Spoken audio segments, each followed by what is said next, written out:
De musique. Il a composé plus de 600 œuvres.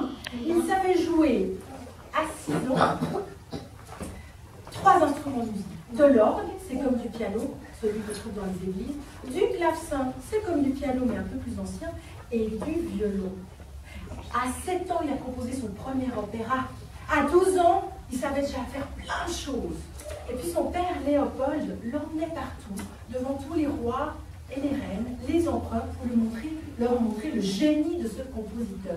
Il venait de Vienne, dont la capitale est l'Autriche. Est-ce que quelqu'un connaît le nom de ce compositeur?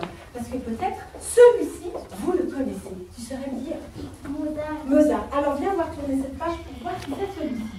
Est-ce que quelqu'un connaît les 2 prénoms de Mozart? Les maîtresses, elles savent. Oui. Wolfgang Amadeus Mozart. Vous avez vu les maîtresses? Alors qu'elles ne connaissent pas le spectacle, elles connaissent en tout cas le prénom de Mozart. Voyons voir si vos camarades avaient raison. Wolfgang Amadeus Mozart. Et oui, Wolfgang Amadeus Mozart. Merci beaucoup, bravo. Alors voilà notre plus génial compositeur de musique.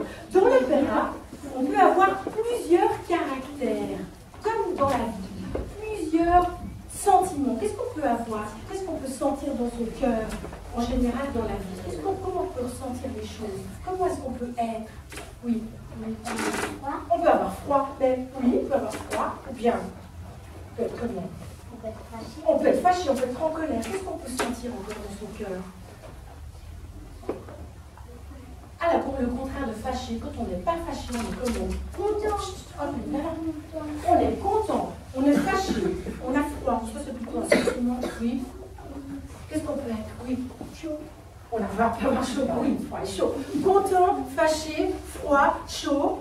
Triste. On peut être triste, bravo. Et puis un très très très important, on peut être quoi? À la place de triste, on peut être quoi? Alors, on a déjà dit. Triste, content, mais ici, ça se passe ici. Non, ça se passe ici. Est-ce que les maîtresses peuvent m'aider? On peut être heureux ou bien amoureux. Amoureux, bien sûr, l'amour, évidemment. Et vous allez voir que dans l'opéra, on parle beaucoup. On parle beaucoup d'amour. Tu as encore une idée? Oui, on peut avoir des amours. Mais là, on parle beaucoup d'amour dans les opéras. Alors attention.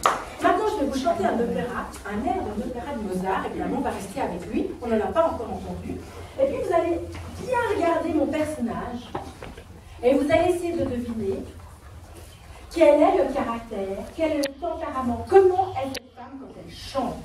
Vous allez me dire si elle est triste, si elle est gaie, si elle est fâchée, si elle est contente, si elle est amoureuse. Ben, il faut que je chante d'abord avant de lever la main. Tu vas voir. Il faut d'abord que je chante et après je vous dirai. Alors, juste une chose. Wolfgang Amadeus Mozart a écrit des opéras en allemand et en italien. Celui-ci sera en italien. Alors à vous de me dire comment est ce personnage. Vous êtes prêts? Installez-vous bien, asseyez-vous convenablement. Attention, pas je vous marche sur les pieds. Très bien.